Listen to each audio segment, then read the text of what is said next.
Real quick, I just wanted to give you a testimonial and a demonstration, or maybe a um, quick lesson on how to evangelize and witness.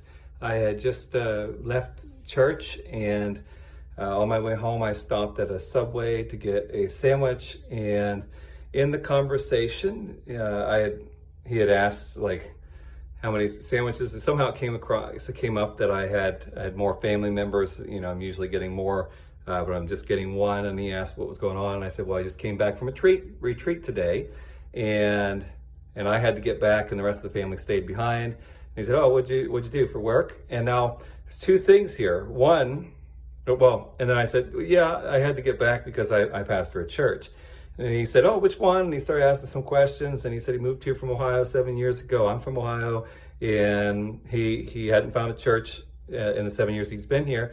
And so we talked about him coming to our church. And that happened for two reasons. One, I'm focused on the mission. So I'm always thinking, how can I reach this person that's in front of me? And if we're not attentive to that, we're not going to capitalize on the opportunity. And two, just look for ways to bring something up that's non-confrontational, non-threatening initially, that is of a spiritual nature. So it's just easy for me to explain that I had to come back because I'm a pastor, which initiates part of a conversation. Or you can use it of, well, I had to get back for church, or I just came out of church, or what are you doing today? And those kind of things.